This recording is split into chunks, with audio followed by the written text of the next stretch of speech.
एक पिता अपने बच्चे से प्रेम करता है तो पिता ये नहीं सोचता कि मेरा बच्चा मुझे कुछ देगा, और जितनी मेरी जीजियाँ बैठी हैं, जितने मेरे जीजा बैठे हैं, जितनी मेरी माताएं बैठी हैं, जितने मेरे बुजुर्ग माँ बाप बैठे हैं, आप सबसे निवेदन है अपने बच्चों को बड़ा करना, पर उससे आस मत करना।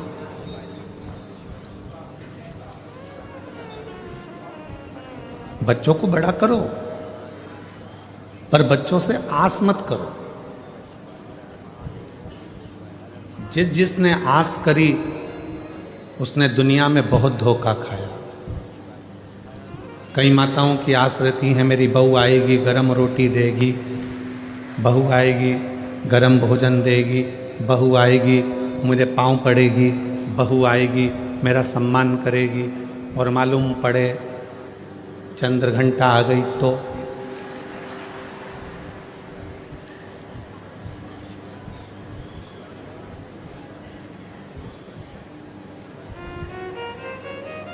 चंद्र घंटा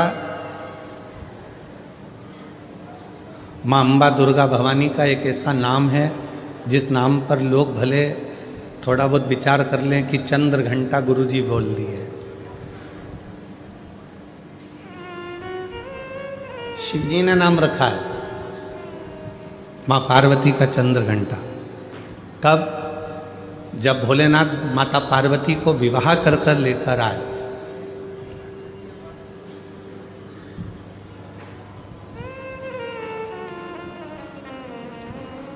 चारों तरफ तारकासुर के आतंक फैला हुआ था। आप लोग तो गुजरात के रहने वाले हो तो माता रानी के नामों का व्याख्यान तो आप जितना अच्छा कर सकते हो हम तो बहुत कम कर पाएंगे, क्योंकि गुजरात तो पूरा माँ जगत जननी जगदम्बा अम्बा भवानी का एक आनंदमय स्थल है गुजरात। तो आप लोगों को तो ज़्यादा मालूम होगा कि माँ चंद्र घंटा का नाम चंद्र घंटा कैसे पड़ा। चारों तरफ तारकासुर के असुरों का आतंक फैला और शिवजी पार्वती जी के साथ विवाह कर लिए, और विवाह कर कर बाबा भोलेनाथ पार्वती जी को लेकर जब कैलाश पर पहुँचे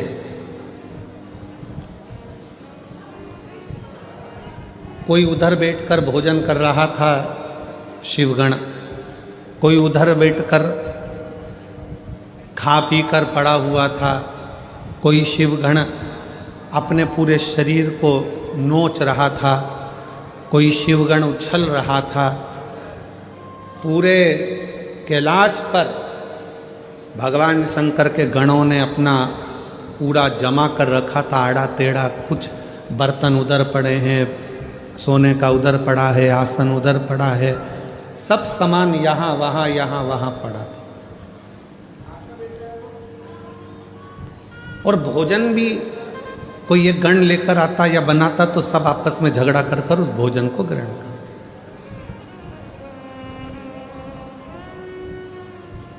जैसे ही पार्वती जी कैलाश पर पहुंची और पार्वती जी ने देखा कि सारा अस्त व्यस्त कैलाश है, कोई सामान इधर पड़ा है, कोई सामान उधर पड़ा है, कोई सामान उधर पड़ा है, तो पार्वती जी ने शिव जी से कहा कि अपना विवाह हुआ है, अपन कहाँ रहेंगे ऐसे कैलाश पर। शंकर भगवान बोले अब तुम घर की बहू बनकर आई हो, मेरी अर्धांगिनी बनकर आई हो, तो अब तुम इस पूरे घर को जमाना, सेट करना, पूरे घर को अच्छा बनाना, ये तुम्हारी जवाबदारी। पार्वती जी ने कहा इतना बड़ा कैलाश और मैं जमाऊं? तुम अकेली नहीं, ये गण है ना इतने सारे, इनके साथ मिलके जमाओ। पार्वती जी बोली ऐसे गण खाए पिया पसर गए, कोई अपने बाल खुजा रहा है, कोई हाथ पैर खुजा रहा है, कोई के 12 मुंह, कोई के 4 मुंह, कोई के 6 मुंह, इनको कैसे समझाऊंगी। पार्वती जी बोली इनका भोजन कौन बनाता है? शंकर भगवान बोले अभी तक हम बनाते थे। गणों का पेट भरने की जवाबदारी तो हमारी है, संसार का पेट भरने की जवाबदारी हमारी है। संसार पृथ्वी पर जितने भी जीव जन्म लेते हैं उनके पेट भरने की जवाबदारी हमारी है। पर अब आज से तुम हमारे साथ शादी कर कर आ गई हो, ये सारी जवाबदारी हमारी खत्म हो गई। आज से पेट भरने की जवाबदारी तुम्हारी है। तुम अन्नपूर्णा बन जाओ और सबका पेट भरो। हमारी जवाबदारी खत्म हो गई। बहू सोचे कि ये सामान कौन जमाएगा, सास जिठानी की देवरानी। अब तुम ब्याह कर कर आ गई हो, तुम जमा। कई कई नई नई बहुएं आकर कहती हैं तुम्हारा घर ऐसा, तुम्हारा घर वैसा, तुम्हारे घर में तो रहने के तरीके नहीं हैं लोगों को। अपने पति को रात दिन वो एक ही शब्द सुनाती, तुम्हारे घर के लोगों को रहना नहीं आता, तुम्हारी मम्मी को बोलना नहीं आता, तुम्हारे पापा को फैला देते हैं, तुम्हारे छोटा भाई ऐसा करता है, तुम्हारी बहू ऐसी करती है, तुम्हारे भैया ऐसा करते हैं, तुम्हारी भाभी ऐसा करती है। तो पति उपत कर क्या बोलेगा, अब तू आ गई ना समझदार, तू संभाल, बात खत्म। अब इतनी इतनी सी बात पर अगर झगड़ा करें, इतनी इतनी सी बात पे अगर अपन झगड़ा करेंगे लड़ेंगे तो कहां तक रही थी। अब तू संभाल। पार्वती जी ने कहा मैं संभालू, हाँ ठीक है। अब मां जगत जननी जगदम्बा अम्बा ने आज सारे गणों की मीटिंग करी। इतना फैलारा पूरे कैलाश पर फैला है, कौन उठाएगा। एक एक करके सारे गण खसक गए।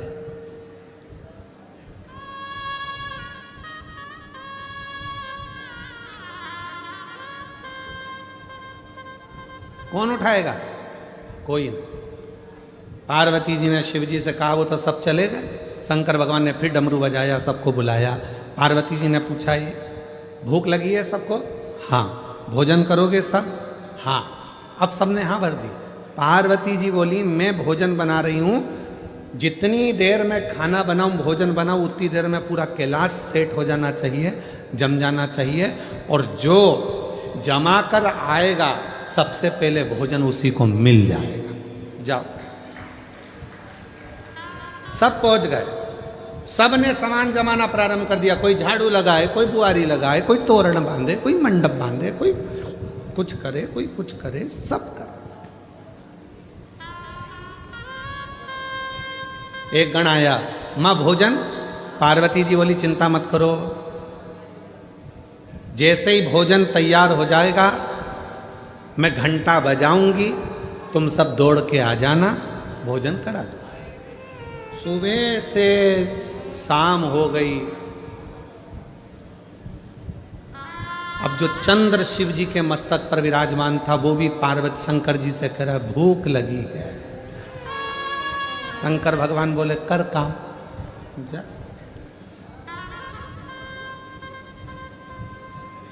जाओ। रात्रि होने लगी, चंद्र पुकारने लगा, मां भोजन दीजिए। अब तो पूरा घर जम चुका है। तब पार्वती जी ने देखा कि पूरा कैलाश जम चुका था। तब पार्वती जी ने चंद्र की साक्षी में चंद्र को शिव जी से अपने मस्तक पर रखकर घंटे का नाद करा। शिव जी ने मां पार्वती का नाम चंद्र घंटा रख दिया। उसी पल, उसी घड़ी, उसी क्षण शिव ने कहा, पार्वती आज तुमने पूरे कैलाश को सेट कर कर जमा कर उनका भरण पोषण किया है। जो तुम्हारे नाम का उच्चारण करेगा वो कितना भी बिखरा हुआ क्यों ना हो, हृदय से टूटा हुआ क्यों ना हो, उसकी दुकान, उसका व्यापार चाहे कितना भी बिखर गया हो, अगर प्रतिदिन एक दुर्वा वो चंद्र घंटा के नाम से अगर मुझे समर्पित करेगा तो उसका घर, परिवार, व्यापार मैं खुद सेट करते चले जाऊंगा, जमाते चले जाऊंगा। तो ये नाम कोई साधारण नाम नहीं है, चंद्र घंटा का नाम।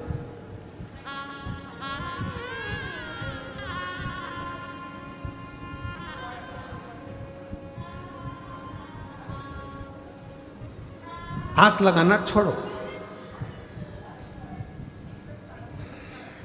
शिव महापुराण की कथा में लिखा है कि शिव पुराण कभी नहीं कहती कि तुम संत बनो, साधु बनो, तुम तपस्वी बनो, या कहीं वन जाके बैठ जाओ, नदी के तट पर जाकर बैठ जाओ, या तुम किसी एकांत में जाकर बैठ जाओ। शिव पुराण तो कहती है कि शंकर भगवान गृहस्थी हैं, शंकर भगवान का पूरा परिवार है, भगवान शंकर गृहस्थी हैं, पूरे परिवार के साथ भोलेनाथ जी रहते हैं। पत्नी भी साथ, बेटे भी साथ, बेटे की बहुएं भी साथ, बेटे बेटियां, दामाद, नाती पंती पोते सब शिव जी के साथ रहते हैं।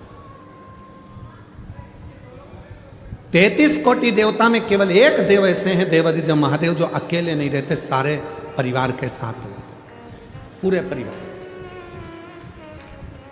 और आप खुद देखो मंदिर में जाके,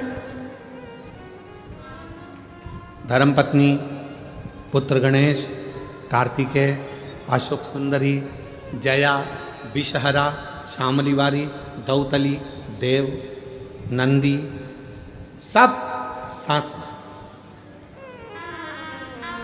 और यहां तक शिव जी के परिवार में पुत्रों की बहुएं भी, रिद्धि और सिद्धि भी साथ में रहे, वो भी साथ।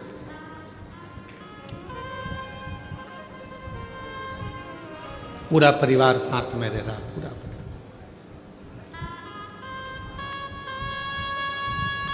और किसी 33 कोटि देवता में एक देवता का नाम बता दो जो पूरे परिवार के साथ रह रहा हो, जिनके बच्चे भी साथ में रह रहे हो, पोता पोती भी साथ रह रहे हो, रिश्तेदार भी साथ रह रहे हो। कोई 33 कोटि देवता में कोई देवता की ऐसे मंदिर नहीं है जिसमें वो पूरे परिवार के साथ रहे।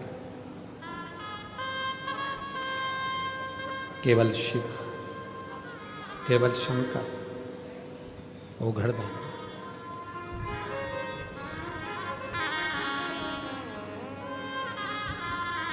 क्यों? एक बार माता लक्ष्मी जी ने भी भगवान विष्णु से पूछ लिया था कि शिव जी का पूरा परिवार एक साथ में है, शंकर भगवान का पूरा परिवार एक साथ में है, ये क्यों? भगवान नारायण ने माता लक्ष्मी से, विष्णु पुराण में वर्णन आता है कि लक्ष्मी को माता भगवान नारायण ने कहा था, सुनो लक्ष्मी, भगवान का पूरा परिवार एक ही मंदिर में इसलिए दर्शन देता है, शिव जी का परिवार कहता है, शिव महापुराण की कथा कहती है लक्ष्मी, कि जब घर का कोई एक व्यक्ति भी अगर शंकर के शिवलिंग पर जल चढ़ाता है तो उसके घर में रहने वाला छोटे से छोटा बच्चा हो, चाहे बूढ़े से बूढ़ा व्यक्ति हो, वो चढ़ाए गए जल का फल पूरे खानदान को मिल जाता है, पूरे परिवार को मिल जाता है,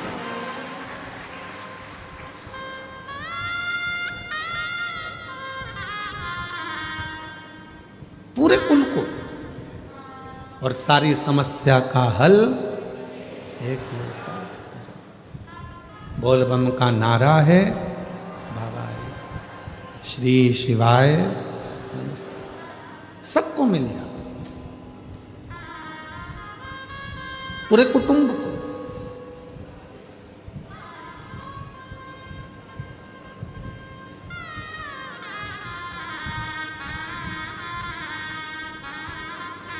और तेरी कृपा बिना न हिले एक भी अणु, लेते श्वास तेरी कृपा से तनु तनु, बखान क्या करूं मैं राखों के ढेर का, चपटी भभूत में है खजाना कुबेर का, गंगाधार मुक्ति द्वार ओमकार तू, भोले ओमकार तू, आयो शरण तिहारी शंभु तार तार तू,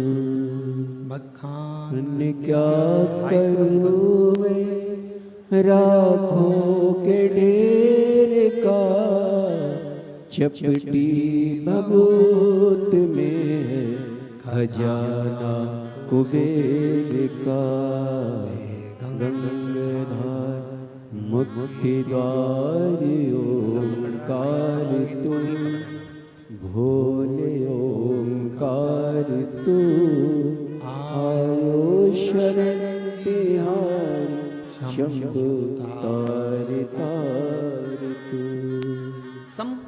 परिवार को सुख, वो एक लोटा जल संपूर्ण परिवार को सुख दे देता है। संपूर्ण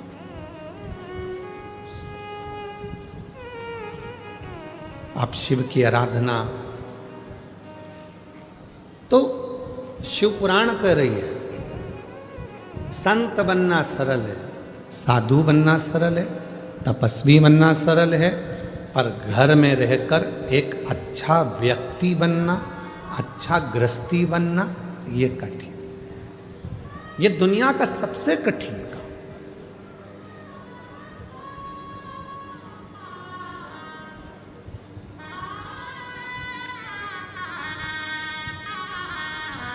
दूसरे को खुशी देना सरल है, पर स्वयं की खुशी लाना कठिन है।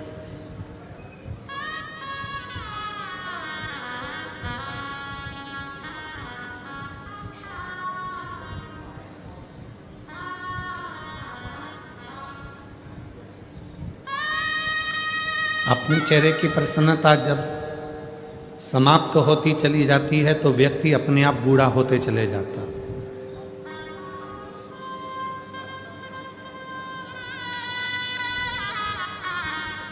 हम कभी कभी सबको कहते हैं आप लोग मुस्कुराया करो,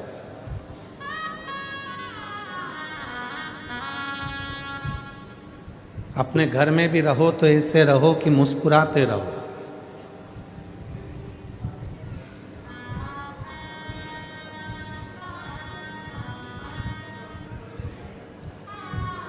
बेटा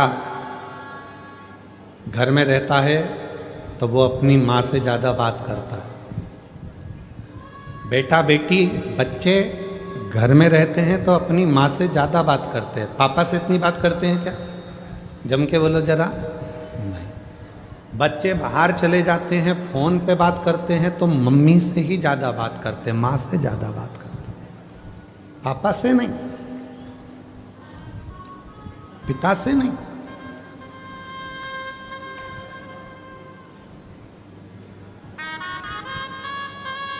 माँ से बात चल रही है और पिताजी पास में अपनी धर्म पत्नी के पास में बैठे हैं, वो माँ से बात कर रहा है।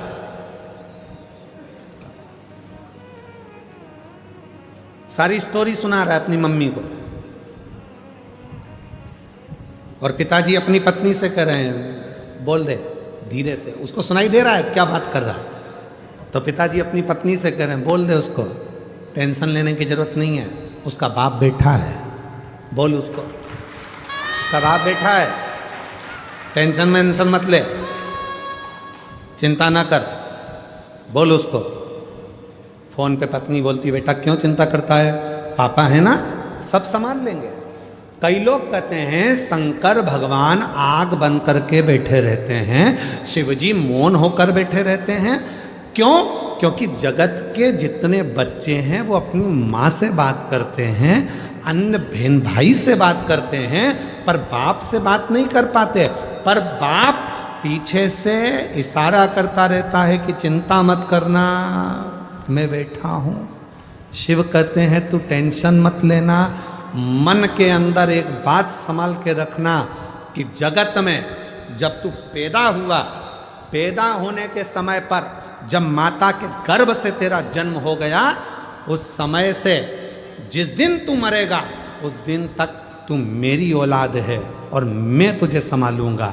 और आप प्रैक्टिकल कर कर देखिए, प्रैक्टिकल नहीं, एक प्रयोग आपने देखा होगा कोरोना काल में, हमने खुद देखा है। एक हमारे इंदौर का एक परिवार था, नाम स्मरण में हमें नहीं आ रहा, इंदौर का हमारा एक परिवार था। कोरोना काल में वो उस परिवार के उसका बच्चे का पिता चले गए, कमाने वाला चले गया, बच्चे की मां चली गई कोरोना में, ना बहन थी ना भाई था, एक अकेला छोटा सा 10 वर्ष का बच्चा।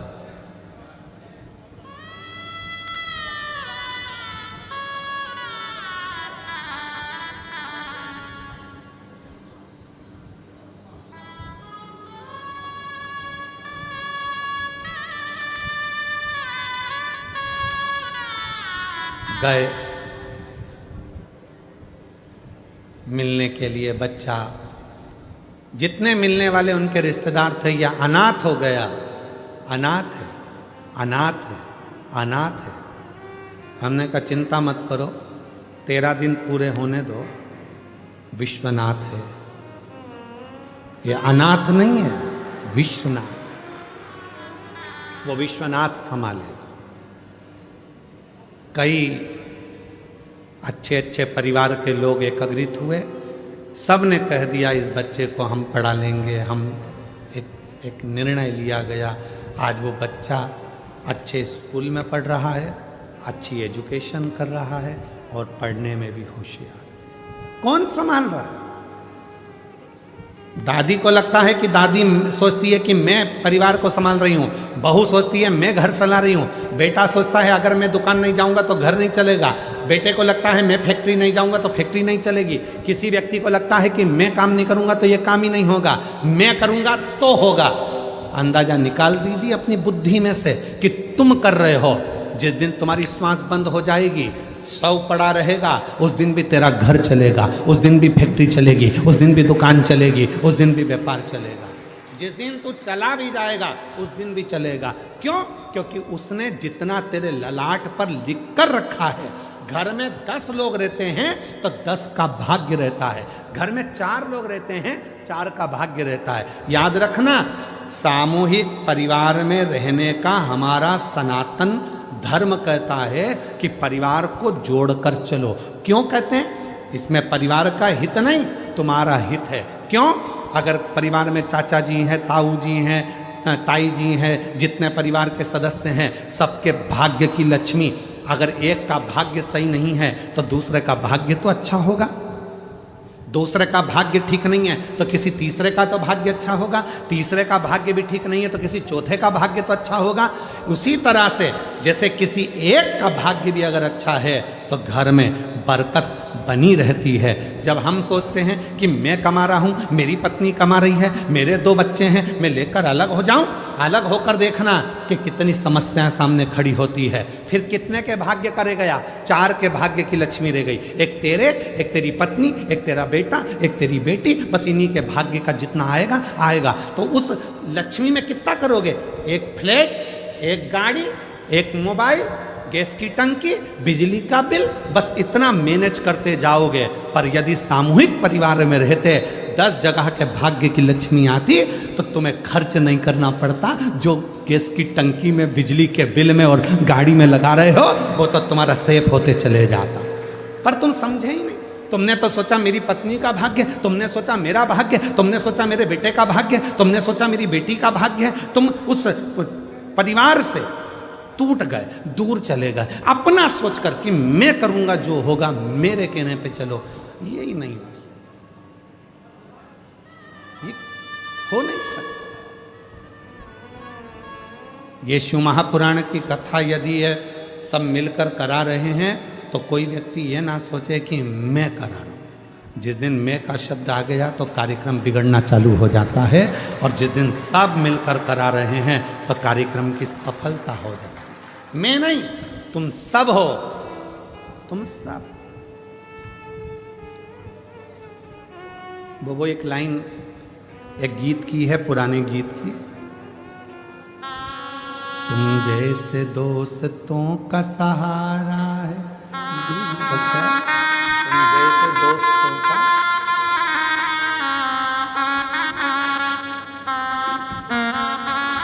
तुम जैसे लोगों का सहारा है दोस्तों। वो सब सामूहिक है, सब एक है। और फिर निवेदन करूंगा, परिवार की एकता,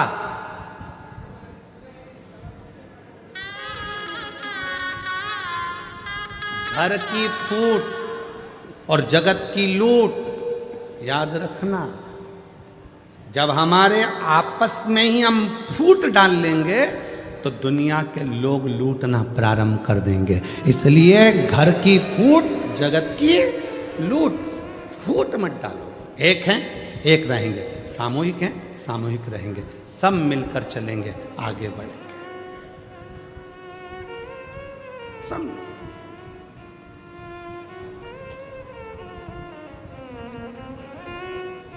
और हम क्या विचार में हैं? हम दो, जम के बोलो, हम दो हमारे दो, और घर में माँ बाप आए तो उनको बाहर फेंक दो।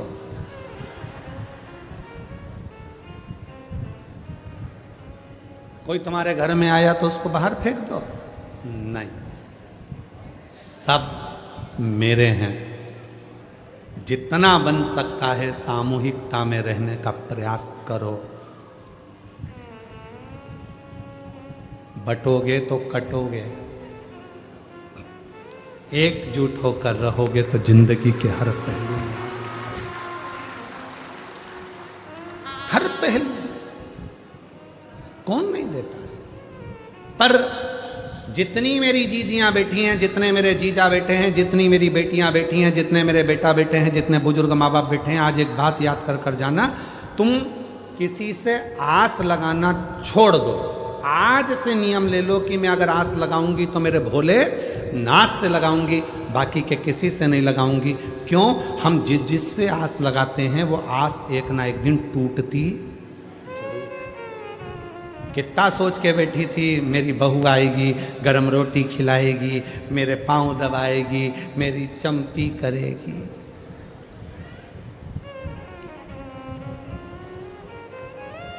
ठंड में सरसों का तेल मलेगी। कितनी आस लगाई थी। पहले आस लगाई थी भगवान एक लड़का दे दे, भगवान एक लड़का दे दे, और मालूम पड़े लड़की हो गई तो फिर भगवान से आस लगी, भगवान ने लड़का भी दे दिया। आस लगी फिर लड़का बड़ा होगा, शादी करूंगी, बहू आएगी, और बहू आई। ऐसा नहीं है कि नहीं आई।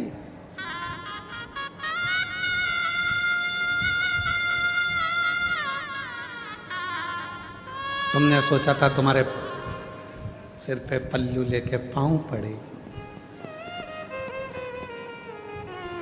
वो सुबह से उठ के आई, बहू आई, सुबह से उठ के आई। हेलो मम्मा, चाय बनाई? बहू आई, मम्मा बोली है तू बना हमको पिला। ओ नो, मैं नहीं पिलाऊंगी। मेरे गई कमरे में, सो रहा था भेरू। अजी अजी, और ना जाने कौन कौन से 3-4 शब्द हैं, मैं बोलूंगा तो आप लोगों को बुरा लग जाए। और मेरा बाबू, और मेरा वो क्या चाचू की जानू, हाँ ऐसा कुछ बोले। अब उसको उठा रही, अजी उठो। अब बोले क्या है? क्या? चाय। तो जाना किचन में, मेरी भी बना के ला। मैंने तो मेरे पापा के घर कभी ना बनाई। तूने चाय नहीं बनाई? नहीं, बेवकूफ बनाया, चाय नहीं बनाई। पति गया, चाय बनाई, इतने में माँ आ गई। माँ ने विचार करा तेरी शादी में डीजे पे गाना बजवाया था, अजीबो शान सहनसा। डीजे पे गाना चला था, अजीबो शान सहनसा। आज सहनसा की ये हालत हो गई। बनियाड़ पे चाय बना रही है। चाय माँ ने कहा चल हट, मैं चाय बनाती हूँ। किसी को दया नहीं आती, पर वो बुजुर्ग माँ हर जगह पर अपने बेटे के लिए खड़ी हो जाती। वो अपने बेटे के लिए हर जगह पर खड़ी, किसी को लामे बना देते। आज छोड़ दो, आज छोड़ दो। फिर तुमने आस लगाई घर में पोता हो जाए, पोता हो जाए। भगवान की कृपा से पोता हो गया। बड़ा हो गया थोड़ा सा, और पोता तो एक दादी की गोद में बैठकर बोला, ओ दादी, ओ दादी, ओ दादी। दादी बोली, हाँ क्या हो गया? वो पड़ोस में कल्लू ले रहनी, वो कल्लू है ना, उसके यहाँ पर आज रायता बना है, चने की सब्जी बनी है, पूड़ी बनी है, बूंदी बनी है, नुक्ती, सेव बना है। इतने में दादी ने बोला, बेटा उसकी दादी मर गई ना, इसलिए 12वां है, 13वां है, इसलिए बना है। इतने में गोदी में बैठ के पोता बोला, तू कब मरेगी? बूंदी कब मिलेगी? दादी भी सोचे, आस लगा के बैठी थी कि सोने की सीढ़ी पे चढ़ूंगी, ये तो मुझे जीते जी चढ़ाए जा रहा है स्वर्ग की सीढ़ी, और विचार करी थी सोने की सीढ़ी चढ़ेगी। आस लगाना छोड़ दो। भाई भाई से आस लगा कर बैठा है मेरा भाई, बहन भाई से आस लगा कर बैठी है मेरा भाई, मेरी बहन, मेरे रिश्ते, मेरे नाते। शिव महापुराण की कथा कहती है, किसी से आस मत लगाओ, नाता एक शिव जी से, दूजा नाता तोड़ दो, और रिश्ता एक शिव जी से, दूजा रिश्ता छोड़ दो। एक नाता, एक रिश्ता, एक कुटुंब, एक कबीला, फिर कोई संबंध, कोई आस का नहीं।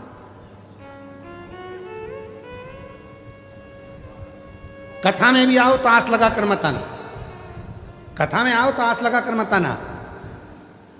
मैं जा रही हूं, आगे बैठूंगी। आस लगा के आई थी, अंदर प्रवेश ही नहीं मिला। सबको फोन लगा रही, भैया जी कहाँ हो? भैया जी बोले, हमारी तो खुद बैठने की सेटिंग नहीं हो रही, पीछे खड़े। आस लगा के बिल्कुल मत आओ। तुम तो ये सोच कर आओ, मेरा शंकर भगवान, मेरा भोलेनाथ जहाँ बिठाएगा बैठ जाऊंगी, कथा सुनाएगा सुनूंगी और चली जाऊंगी। जाई विधि राखे शंभु ताई विधि रहिए, और शिव शंकर हरे शंकर गौरी शंकर कहिए। जैसा शिव रखे वैसे रहने का प्रयास, जैसा शिव। संसार में आस लगाओगे टूटे। एक पत्र है, अच्छा है, देखो।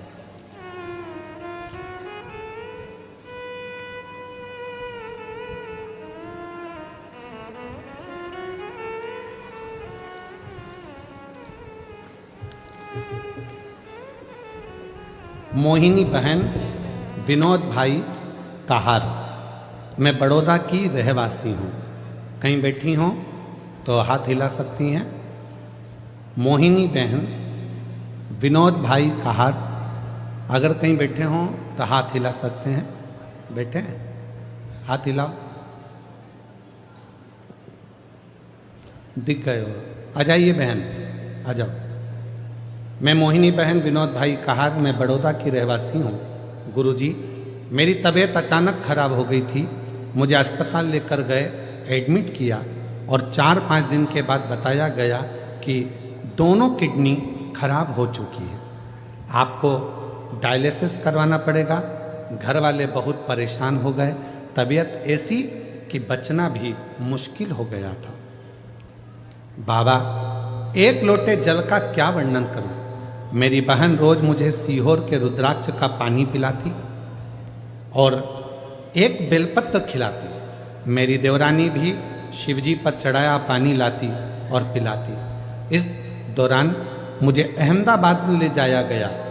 वहाँ भी यही चीज़ बताई गई कि आपको आजीवन डायलिसिस करवाना पड़ेगा। और वहाँ मेरे भाई की लड़की रुद्राक्ष का पानी लाती। मैंने विश्वास नहीं तोड़ा। मेरे पुत्र ने भी आंवले के पानी का प्रयोग चालू किया। रोज रात को 9:15 वाला जो आपका उपाय है वो मेरे बेटे ने करना प्रारंभ करा। कुंदकेश्वर महादेव का नाम लेकर दवाइयाँ खाती और डायलिसिस चल रहा था। पर डॉक्टर ने कहा कि ये तो जिंदगी भर चलेगा। समझ नहीं आया। रुद्राक्ष का जल पीती और 9:15 वाला जो उपाय था वो करना प्रारंभ करा। आज मैं बाबा को धन्यवाद देने के लिए आई हूँ गुरुदेव कि आज मेरा एक भी डायलिसिस नहीं होता। मेरी किडनियों ने काम करना प्रारंभ कर दिया और सारी की सारी रिपोर्ट नॉर्मल होने लगी। मेरी सारी की सारी रिपोर्ट नॉर्मल होने लगी। डॉक्टर ने भी बताया कि आपकी दोनों किडनी, डॉक्टर ने भी बताया कि आपकी दोनों किडनी काम करने लगी है, अब आपको डायलिसिस की कोई ज़रूरत नहीं है। ये बाबा की कृपा है गुरुदेव कि आज मेरी किडनियाँ काम करने लगी। शिव पर भरोसा करिए, शंकर पर भरोसा करिए, हम संसार के लोगों पर भरोसा करें।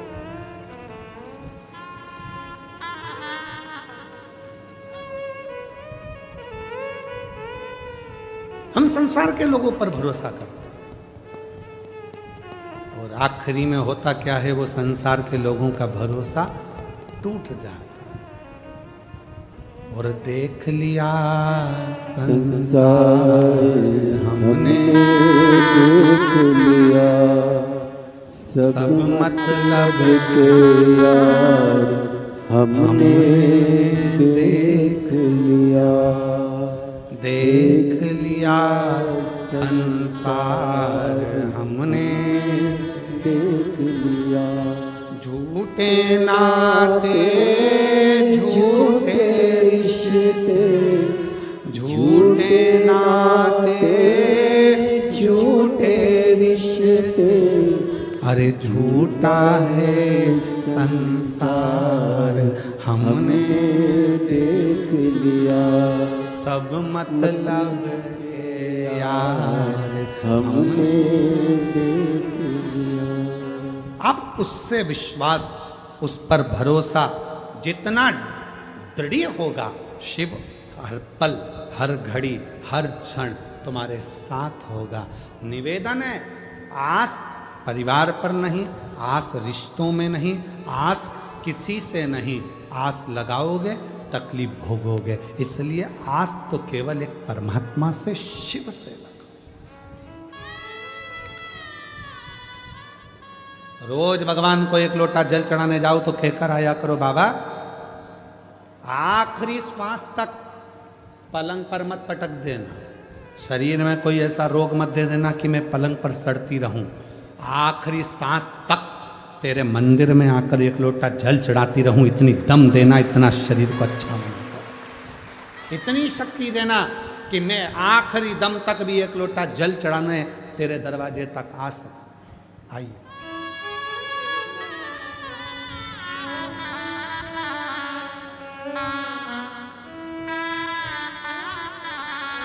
झूठे नाते झूठे रिश्ते, झूठे नाते रिश्ते, अच्छी खुश होके जाओ तो ठीक हो गई। संसार हमने देख लिया, देख लिया संसार हमने देख लिया। एक हफ्ते में 3 डायलिसिस होते थे और 4 महीने तक लगातार डायलिसिस, हर हफ्ते में 3 बार डायलिसिस कराना पड़ता था। किडनी दोनों खराब हो गई थी। डॉक्टर ने तो जवाब दे दिया था, पर आज शिव की कृपा से डायलिसिस भी पूरा बंद हो गया और भगवान की कृपा से किडनियों ने काम करना प्रारंभ। रोते नहीं, खुश हो, अब आंसू पोछो, पहले अच्छे से जाओ। दीदी कह रही है मैं सीहोर गई थी, माँ का रुद्राक्ष लेकर आई, उसको तांबे के कलश में गलाकर शिव को चढ़ाकर पानी अपनी बहन को दे देती थी। शिव की कृपा, एक बार जोरदार ताली बजाओ।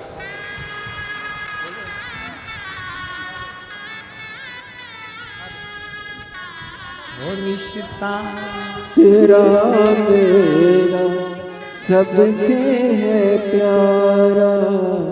डॉक्टर ने कह दिया था बचेगी नहीं, पर शिव की कृपा उसकी उदार है। आप आस कैसे कर,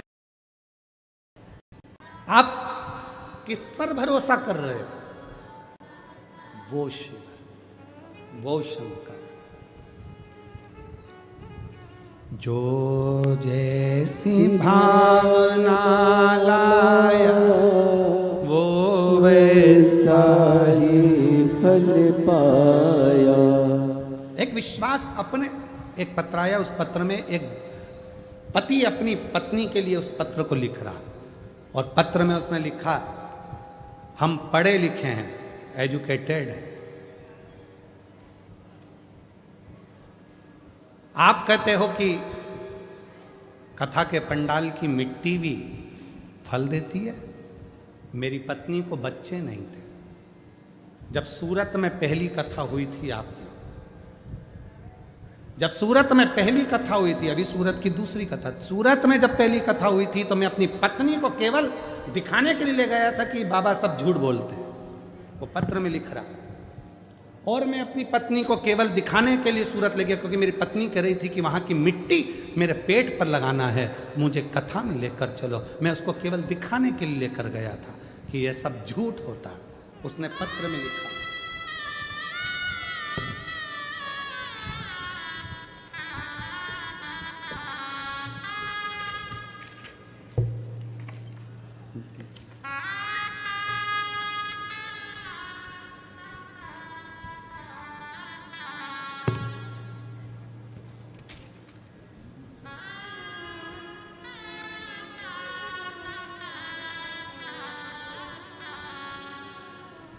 मेरा नाम मुकेश भाई है, मैं गांव करमड़, जिला सुरेंद्र नगर, गुजरात का रहवासी हूं, और मेरा मोबाइल नंबर ये है। मैं आर्मी में नौकरी करता हूं, भटिंडा में मेरी पोस्टिंग, पंजाब भटिंडा में मेरी नौकरी है। कहीं बैठे हों आप ही हैं, ऐसे हाथ हिला दो एक बार, हाँ वापिस हाथ हिलाओ, आ जाइए। बच्चा आया है साथ में, हाँ ले आइए। मेरी भटिंडा में नौकरी है, मैं आर्मी में हूँ। मैं आप पर भरोसा नहीं करता था, मैं नहीं जानता कि पंडाल की मिट्टी क्या इतनी बलवान होती है। आर्मी का भी कोई ऐसा डॉक्टर नहीं था जिसको मैंने अपनी पत्नी को नहीं दिखाया, ऐसा दुनिया का कोई डॉक्टर नहीं था जिसको मैंने अपनी पत्नी को ना दिखाया हो, पर सबने कह दिया था कि इसको बच्चा नहीं होगा। तब पत्नी ने जिद पकड़ ली कि वो सियोर वाला बाबा कहता है कि कथा के पंडाल में बैठकर जो मांगा जाता है वो मिलता है। सूरत में कथा थी, मैं आया नौकरी से, पत्नी को लेकर उसकी जिद के पीछे उसको कथा में ले गया। पंडाल में जगह नहीं थी, पीछे बैठ गए। उसी मिट्टी को पत्नी ने कहा लाओ मुझे उठा कर दो, मैं पेट में लगाऊंगी। पत्नी और मैंने मिट्टी उठाई, श्री शिवाय नमस्तुभ्यम कहकर मिट्टी को पेट पर लगाना प्रारंभ करा, और कुबरेश्वर धाम जाकर रुद्राक्ष चलाए, और बाबा की ऐसी कृपा हुई कि 11/1/2025 को 11:11 पर मेरे घर में संतान की प्राप्ति हुई। ये शिव की कृपा, ये शंकर की उदारता। मैं नहीं मानता था, मैं नहीं जानता कि शिव महापुराण के कथा के पंडाल की मिट्टी भी इतनी पवित्र हो जाती है शिव नाम उच्चारण से मात्र।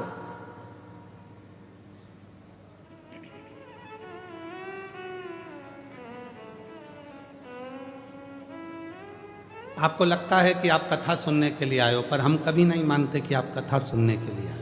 हम कभी नहीं मानते कि आप कथा सुनने के लिए आए हो। हम तो ये मानते हैं कि मेरे कुबरेश्वर बाबा को, मेरे ओघड़दानी को, मेरे शंकर भगवान को, जिस नगर में कथा हो रही है, बड़ौदा में हो रही है, सूरत में हो रही है, या उत्तर प्रदेश में हो रही है, या गुजरात में हो रही है, या मध्य प्रदेश में हो रही है, जिस जगह पर कथा हो रही है वहाँ के कितने लोगों को भगवान शंकर को झोली भरना है, उतने लोगों को ही कथा में बुलाकर बिठाता है। ये उसकी रीति है। कितने लोगों की झोली भरना है, बस उतने ही कथा के पंडाल में पहुंचेंगे। कितनों की झोली भरना है, उतनों को ही वो अपनी कथा में बुला पाता है, और उतनों को बुलाकर उसकी झोली भर देता है। आज नहीं देगा, कल देगा, 3 महीने में नहीं देगा, 6 महीने में देगा, पर देगा जरूर। फाइल अगर थोड़ी मोटी है, पढ़ने में टाइम लगेगा, पर मेरा महादेव बिना दिए रहेगा। जो जैसी भावना लाया वो वैसा ही फल पाया। नहीं खाली उसे लौटाया, वो मन हर्षाया, और कर दिया माया माने काशी वाले ने लुटा दिया भंडार काशी वाले ने। वो उस पर कितना भरोसा है तुम्हारा, उस पर विश्वास कितना है तुम्हारा, उस पर दृढ़ता कितनी है तुम्हारी। आप किससे आस लगा कर बैठे हो, आप किस पर भरोसा कर कर बैठे हो। ये शिव महापुराण की कथा जो बड़ौदा गुजरात में चल रही है, आप सीहोर वाले महाराज को सुनने के लिए नहीं आए हो। ये मन से निकाल देना कि हम सीहोर वाले महाराज को सुनने के लिए आए, सीहोर वाले बाबा को सुनने के लिए आए। नहीं नहीं नहीं, सीहोर वाला बाबा तो कभी शिव पुराण बाजता ही नहीं है। बाजता तो वो गढ़धानी कुबरेश्वर महादेव है, वो बाजता। सामर्थ्यता नहीं है किसी की कि शिव शंकर की कथा बाच ले, सामर्थ्यता नहीं किसी की कि शिव की आराधना कर ले, सामर्थ्यता नहीं किसी की कि शिव का भजन कर ले। वो करा